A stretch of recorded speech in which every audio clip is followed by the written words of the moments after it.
সাহানাকে ঘিরে আমার মধ্যে যে প্রবল আবেগ, যে ভালোবাসা কাজ করে, তার সাথে সম্পৃক্ত অনেক মানুষ আছেন। তাদের মধ্যে থেকে আমার খুব প্রিয় দুজন মানুষ আজকে তারা আছে আমার সাথে। আমাদের সাথে আছে রুমা আপা, বাড়ির নাম সাহানায়, আমার সৎ মা এবং আমার খালার চরিত্র অভিনয় করেছেন। লিসা আপা সবসময়, আমরা যেহেতু একসাথে লিখেছি, সবসময় গল্প করতো, তোমার কথা বলতো এবং বলতো যে দেখিস, জানিস না তো রুমা আপা কিন্তু অসাধারণ। মিন্স এ লট। আসলে আসলে সত্যি, মানে আমি লিসা আমাকে এইভাবে ভেবেছে, মানে তোমরা জানো যে আমি অনেক দিন কাজ করি না, তো হঠাৎ একদিন লিসা ফোন করলো, রুমাপা আমি একটা মুভি বানাচ্ছি, তোমাকে কাজ করতে চাই।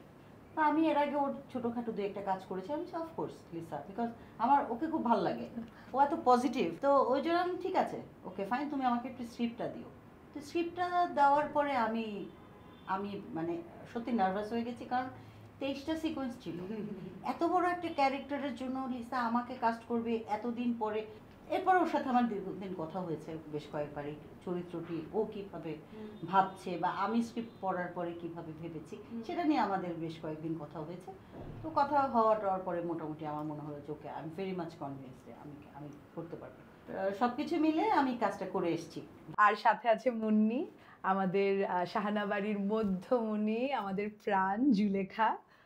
জুলেখা আমি আমি আর কাউকে কল্পনা করতে পারি না, কিন্তু মুন্নি আমি আগেই বলে রাখি, জুলেখা আমরা এভাবে ভেবেছি যে একটা মফস্বল শহরে থাকে, সাহানা বাড়িতে কাজ করতে এসেছে মেয়েটা, সে আরেকটু গ্রামের কোথা থেকে এসেছে, তো আমরা একটা আঞ্চলিক ভাষায় ডায়লগগুলো লিখেছিলাম। তারপর যখন মুন্নির সাথে আমরা মুন্নিকে পেলাম, তখন আমরা মুন্নিকে বলেছিলাম যে ইনঅথেন্টিক লাগতে পারে আমরা যেই আঞ্চলিক টানটা দিয়েছি। আমি স্ক্রিপ্টটা পেয়ে আমার মনে হচ্ছিল যে দীর্ঘদিন তো শহরে থাকা হয়, কোনো শব্দ হয়তো সঠিকভাবে আমি নেত্রকোনার বলছি কি না, আমি পুরো, আমার মায়েরা হচ্ছে 4 বোন এবং আমার নানু 5 জনের একটা আমি টিম বসায় দিলাম ঘরের মধ্যে, যে আমি ডায়লগ ধরে ধরে যাব এবং এটা আঞ্চলিক ভাষায় তোমরা বলবা।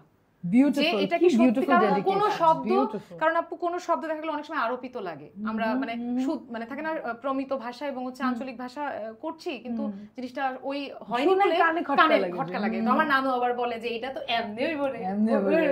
তো সেই জায়গা থেকে আমার মনে হয়েছিল যে এটা মানে জুলেখা আমি আসলে যুদ্ধ করে নিয়ে আসছি, মানে এটা আমি অর্জন করেছি, আমার অর্জন যে লিসা আপার মন জয় করা। পুরো দেশের মন জয় করতে যাচ্ছে জুলেখা। মানুষ সিনেমা হলে জুলেখাকে দেখে, আমি জানি যে ওর ডায়লগগুলো মানুষ মনে রাখবে। তুমি যখন জুলেখাকে পড়েছো তোমার কি মনে হয়েছে? আমি খানিকক্ষণ আগে বলছিলাম যে আমার এলাকায় হাজার জুলেখাদের কেউ কেউ আসলে ঢাকায় বা ময়মনসিংহ বা বিভিন্ন জায়গায় কিন্তু ওই গৃহকর্মীর কাজটা করতে আসেন, এবং তারা নানানভাবে, মানে শুধু যে এটা মানসিক নির্যাতন তা না, শারীরিকভাবে নির্যাতিত হয়ে গ্রামে ফেরত যায়, এবং কেউ কেউ তো এমনভাবে নির্যাতিত বা এমন চিহ্ন বয়ে নিয়ে যায় সারা জীবন আর সুস্থ হতে পারে না। সেই জায়গাতে এই গল্পগুলো তো আমার খুব ছোটবেলা থেকে খুব জীবন্ত তরতাজা দেখা। তো সেখান থেকে যখন আমি বাড়ির নাম সাহানার জুলেখাকে দেখি, তো আমার দেখা জুলেখা এবং এই জুলেখা তখন একটা বিস্তর ফারাক। কোনোদিন হয়তো আমরা গৃহকর্মীদের শুনিও না তার কি আজকে মন ভালো নাকি মন খারাপ, সে কি এক কাপ চা খেতে চায় কি না, মানে এটা আমার কাছে মনে হয়েছে কি যে আমি আসলে, আমরা যেরকম মনে করি যে ওই কাঠামো জায়গাটা ভেঙে গৃহকর্মীদের যে জীবন আসলে প্রাপ্য, যে জীবন আসলে হওয়ার, কারণ আমি যখন আসলে ভাবি আমার তো মনে হয় যে আমি বাড়ির নাম সাহানার বস, মানে সবাই আমাকে এটা কর ওটা কর এটা কর এটা কর।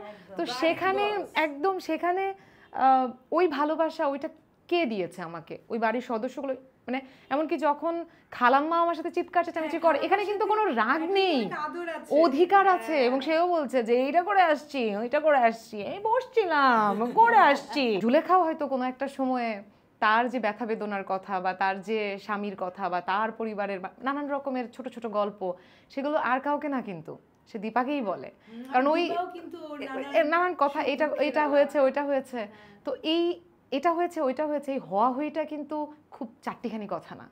আমরা আমাদের রোজকার জীবনের কথাগুলো ভীষণ গোপন করি, এবং দেখা যায় যে আমরা আমাদের অনুভূতির ওই একটা জায়গা থাকে যেটা স্পর্শ না করলে আমরা নিজেদেরকে মেলে ধরি না। তো আমি বলবো যে দীপা এবং জুলেখার সম্পর্ক এটা মানে কিছুটা না থাকে না যে, হ্যাঁ সত্যি, এটাই আমি বলছিলাম যে আরও অনেক দীপাদের দরকার, আরও অনেক এই সম্পর্কের জায়গা থেকে ওই ভালোবাসাটা জুলেখাদেরও পাওয়া দরকার। দীপা এবং দিলরুবার মধ্যেও কিন্তু একটা সেরকম অনেক কমপ্লেক্স রিলেশনশিপ। দেখো আমার কাছে দীপার সাথে দিলরুবার চরিত্রটা না একদম কমপ্লেক্স লাগে না। আমার কাছে মনে হয়েছে যে যেটা জেনারেশন টু জেনারেশন একটা কমপ্লেক্স থাকে, অর্থাৎ আমি যে জীবনযাপনটি করি আমার সন্তান কিন্তু সেই জীবনযাপন করবে না। ও মানে একটু অ্যাহেড, একটু ভিন্ন চিন্তা। তো সেই জায়গা থেকে কিন্তু একটা মা এবং সন্তান কোথাও গিয়ে একটা একটা হারমোনি তৈরি হয়ে যায়, একটা বোঝাপড়া তৈরি হয়ে যায়। যদিও দুই জেনারেশন, দুইজন দুই রকম করে ভাবছে, এটাকে কিন্তু জটিল বলা যাবে না। এটা কিন্তু একটা রেগুলার নর্মাল জার্নি। দিলরুবার চরিত্রটিতে ওর অনেক না পাওয়া আছে, অনেক বেদনা আছে, মেনে নেওয়া আছে, কিন্তু ভেতরে কোথাও একটা আগুনও আছে। এবং আমি জানি না, বিং এ মাদার, আমি এটা ফিল করি যে একটি মা যেটা নিজের জীবনে পায় না, ওই মা যখন কাউকে সন্তান হিসেবে দেখে বা নিজের সন্তানের ভিতরে সে চায় যে সেই অধিকার বা সেই স্বাধীনতাটা সে ভোগ করুক, সেই প্রশ্রয়টা কিন্তু মা হিসেবে মেয়ে বা সন্তানের প্রতি থাকে। যেই কাজগুলো আমরা সচরাচর দেখি, যেগুলো এক্সপেরিমেন্টাল না বাট মানুষ দেখছে, সেই কাজগুলোতে না নারী মেয়েদের চরিত্রটা একটা আইদার একটা গ্ল্যামারাস অর নন গ্ল্যামারাস, একটা বক্সের মধ্যে, একটা বক্সের মধ্যে। আমি কিন্তু একদম মেইন স্ট্রিম মুভির কথা বলছি না, আমি মেইন স্ট্রিম অনেক কাজের কথা বলছি। সেটা তোমার ওয়েব সিরিজ হতে পারে, সেটা নর্মাল নাটক হতে পারে। আমি থিয়েটারের কথা বলছি না, থিয়েটার ইজ ডিফারেন্ট, একদম ডিফারেন্ট। তো সেই জায়গায় আমার কাছে মনে হয় যে আমরা যে মেইন স্ট্রিম কাজগুলো দেখি সেখানে গ্রে ম্যাটারটা কম, ওই লেয়ার্স গুলো কিন্তু ওই গ্রে থেকে উঠে আসে। মানে তুমি ধরো একটা মানুষ, সেই মানুষটা একদম খুব মেধাবী হবার পরেও কোথাও বোকামি করতে পারে। একটা খুব ভালো মানুষ কোথাও গিয়ে একটা খারাপ কাজ করেও ফেলতে পারে, ফ্লট ক্যারেক্টারস আমরা তো তাই না? সবাই মানুষ। আবার একটা মা তার নিজের অনেক চাওয়া পাওয়া থেকে তার স্খলন হতে পারে। সেই জিনিসগুলো না আমরা সচরাচর দেখি না, কিন্তু আমি মনে করি এই যে লেয়ার্স গুলো, এগুলো উন্মোচিত হওয়া উচিত। এবং আমার কিন্তু প্রথম থেকে মনে হচ্ছে দীপারি ক্যারেক্টারটা এত পরিপূর্ণ, আমার কিন্তু কখনো মনে হয় না যে এই জায়গার ওর বোধহয় এইরকম আর একটু কিছু হতে পারতো। আমার একদম খুব পরিপূর্ণ দীপা মনে হয়েছে। একজন নারী যখন একজন নারীকে পোর্ট্রে করবে তখন না অনেক কিছু তোমার লাইক বলতে গেলে অনেক ইনহেরিট করে অনেক কিছু, যেটা নতুন করে শিখতে হয় না। ওই প্রক্রিয়ার মধ্য থেকে, ওই জার্নির মধ্য থেকে একটা মেয়ে যায়, একজন বেরিয়ে আসে, তখন অনেক কিছু না বিল্ট ইন পেয়ে যায়, যেটা হয়তো কাজটা করা ডিটেইলিং করতে অনেক বেশি অথেন্টিক হয়, অনেক বেশি। পুরুষ লেন্স দিয়ে যখন আমরা নারীর জীবন দেখি আমার কাছে অনেকটা ওরকম মনে হয় যে পুরুষটা মনে করছে যে নারীর জীবন এরকম, ঠিক আছে? সত্যিকার অর্থে নারীর জীবন যেটা, সেটা ওই পুরুষ মানে যতটুকু দেখেন তারও একটা শেষ থাকে গিয়ে। তাই বলে যে পুরুষ নারীর মানে যে সমস্ত সিনেমা হয়েছে সব যে মানে হয়নি সিনেমা, তা না, অনেক হয়েছে। তুমি যদি ভাবো, আমি সত্যজিৎ রায় উনি যখন চারুলতাকে পোর্ট্রে করেছেন, ওনার কোনো নারী হওয়ার প্রয়োজন ছিল না। এটা ডিপেন্ড করে একজন ডিরেক্টর বা যিনি লিখছেন সে কিভাবে ভাবছেন তার সংবেদনশীলতার উপরে। কিন্তু আমার কাছে মনে হয় যে ওই জায়গাটা যখন একজন নারী নির্মাতা থাকেন, তখন আসলে উনি তো নারী হয়েই একদম জন্মের পর থেকে আজ অবধি জীবনটা যাপন করছেন। তো যতখানি দেখা বা যতখানি ওইটার মধ্যে থাকা, সেটা তো উনি থেকেছেন। ওই যে আমি রুমাপার একদম রুমাপার ওই সুরটা ধরতে চাই আমি, যে ওইটা গবেষণার প্রয়োজন পড়ে না। একজন পুরুষের কিন্তু একটা নারীর জীবন নিয়ে সিনেমা বানানোর, তার দেখা গেল যে 6 মাস বা 1 বছর একটা গবেষণা করব, বা আমি দেখবো, বা এটা করব, 10 জনের সাথে কথা বলবো, সার্ভে করব, নানান রকমের ভ্রমণের ভেতর দিয়ে যেতে হয়। একজন নারীর কিন্তু এটা ভীষণ সাবলীল ভাবে হয়ে যায়। মানে পুরুষ যারা নির্মাতা, তারা কি নারীদের কোনো জীবন নিয়ে সিনেমা বানাবেনই না? ওনার দেখায় মা কেমন সেটা উনি দেখাবেন, কিন্তু প্রকৃত পক্ষে নারীর যে যাতনা, সেটা দেখার জন্য আমার মনে হয় অনেক অনেক নারী নির্মাতাদের সংখ্যা বাড়া উচিত। নারী কেন্দ্রিক কাজ আরো বেশি হওয়া উচিত। কারণ একটা সমাজে তুমি যদি ইকুয়ালিটি এবং ইকুইটি ধরো, একটা ইকুইটি মেনটেন করতে গেলে তোমার যেখানে আমরা পিছিয়ে আছি বলছি, ধরো আমি তোমার, আমার বা মুন্নি বা লিসার কথা বলছি না, আমি বলছি একটা সমাজ যেখানে আমরা এখনো ধরে নেই যে মেয়েরা আগে ছেলেরা যাবে, পরে মেয়েরা যাবে।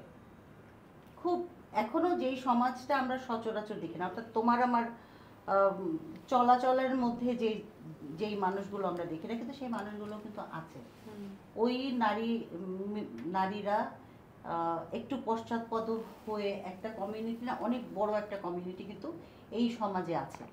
কোথাও গিয়ে এই কাজগুলো যদি কোনোভাবে এদেরকে অনুপ্রাণিত করতে পারে। যখন আমি গণপরিবহনে উঠি, ওই নারী যে এই প্রতিবন্ধকতার ভেতর দিয়ে যায়, আবার একটা বড় দেখা গেল যে সে হয়তো 6 ডিজিটের স্যালারি পাচ্ছে, সেই নারীও কিন্তু নানান বঞ্চনার ভেতর দিয়ে যায়।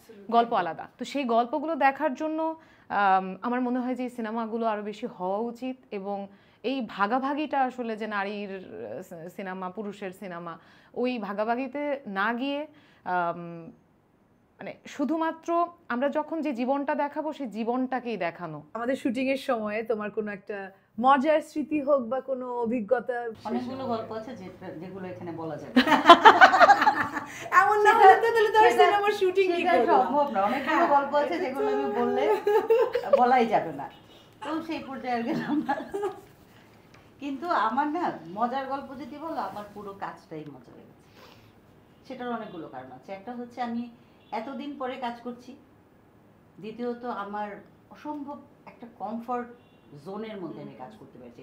তো সকালবেলা ঘুম থেকে উঠতাম, উঠে জর্জ ভাইয়ের আমি গল্প শুরু করতাম, ব্রেকফাস্ট করতাম আমরা ওখানে, করে গাড়িতে আসছি কুষ্টিয়া থেকে শিলাইদহ, ওই পর্যন্ত আসছি, পথে গল্প, শুটিংয়ের মাঝখানে গল্প, শুটিং শেষ করে যাওয়ার পথে গল্প, গল্প টল্প শেষ করে আবার ফ্রেশ ট্রেশ হয়ে রাতে ডিনার করে আবার ছাদে যেয়ে গল্প। এই হচ্ছে জর্জ ভাইয়ের সাথে 15 দিন টানা। যখন চলে যাচ্ছি তখন আমি জর্জ ভাইয়ের বললাম, জর্জ ভাই একটা গল্প আছে যে 2 বান্ধবী জেলে ছিল 6 মাস। তো 2 বান্ধবী একসাথে এক রুমে জেলে ছিল। অনেক গল্প টল্প করে যখন 2 বান্ধবী বের হয়ে 2জন 2 রিক্সা নিয়েছে, নেওয়ার পরে বলছে যে আচ্ছা বাকি কথা পরে হবে। মানে আসলে তাও শেষ হয়নি আসলে কথা। 15 দিনে জর্জ ভাইয়ের সাথে আমার গল্প শেষ হয় নাই। আমার হচ্ছে যে আমার মেকআপ নিয়ে খুব ভয় আপু, মানে আমার মনে হয় যে মেকআপ দিলেই বোধহয় আমার সাদা হয়ে যাবো। মানে সাদা হয়ে যাব, অথবা আমি মানে আমাকে যতটুকু আমার ভালো লাগে ওটা বোধহয় লাগবে না, এটা একটা বিষয়। আর একটা বিষয় হচ্ছে আমার বোধহয় কোনো আর অভিব্যক্তি বা এক্সপ্রেশন বোধহয় দেখা যাবে না। আমি জানি না, মানে আমার মেকআপ নিয়ে আমার মনে হয় আর ভালো লাগছে না, মানে এইটা নিয়ে আমার সারাক্ষণ জটিলতা। তো মেকআপ করতে যাচ্ছি, তো আমাদের যিনি মেকআপ আর্টিস্ট ছিলেন উনি উনি আমাকে আমি বসে বলছি এরকম এরকম করে, আমি ভাইকে বলছি যে আমাকে দেখতে ভালো লাগবে তো? তো উনি বলছে এই মাথা ঘোরান, বারবার এরকম আমাকে দেখতে ভালো, উনি বারবার এরকম মাথা ঠিক করছে, মানে উনি বলে কি যন্ত্রটা, অনেক ভালো লাগবে আপনি এরকম করে সোজা হয়ে থাকেন।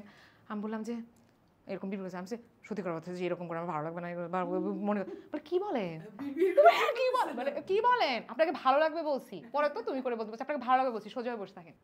মজাটুকু না ওই যে মানে কেমন জানি, মানে বলতে গেলে মনে হয় যে প্রতিটা মুহূর্তের আসলে কোন জায়গাটা বলবো যে মজা লাগে না। একটা শটে তখন বোধহয় রাত 1:30-2টা বাজে, কি যেন একটা করতে গিয়ে হঠাৎ করে বোধহয় ব্যাটারি রান আউট হয়েছে বা কিছু, লিসা বলছে হে আল্লাহ আমাকে ধৈর্য দাও, আমাকে ধৈর্য দাও আল্লাহ। Of course, হ্যাঁ, মনে আছে। লিসা ও মানে বিরক্তির চরম আরে একটা মাঝে মাঝে লিসাপা এরকম আমাকে শক্তি দেয়, আমরা পেছনে হি করছি, আর ও তো অন্য কিভাবে আমি শেষ করব। তো আড্ডাটা শেষ করি, কিন্তু শেষ করার আগে আমরা বলি যে আমাদের সিনেমা আসছে। আমরা আপনাদের আশা করছি 19শে সেপ্টেম্বর আমাদের ছবিটা মুক্তি পাবে। আপনারা সবাই আসবেন, আমার যারা বন্ধু যারা শুভাকাঙ্ক্ষী আছেন তারা আসবেন। এবং এই ছবিটি আমার কাছে মনে হয়েছে এই ছবিটি যদি আপনারা দেখেন, আপনার একদম একটা রিয়েল একটা জীবনের স্বাদ পাবেন আমি মনে করি। প্রত্যেকের জায়গা থেকে আসলে মানে যা নেওয়ার সেটা নিয়ে নেয়। তো যে আসলে শিল্পী সেই সিনেমা থেকে নির্মাণের ভেতর দিয়ে তার জায়গাটুকু নেবে, যে পরিবারের মা সে মায়ের জায়গাটা দেখবে। প্রত্যেকে এরকম প্রত্যেকটা চরিত্র আমার মনে হয় যে আপনাদের সবার আসা উচিত, সবার জায়গা থেকে আসলে কি বলেন সেটা শোনার জন্য। বাড়ির নাম শাহানা পরিবার, আমরা খুব আগ্রহ নিয়ে তাকিয়ে আছি।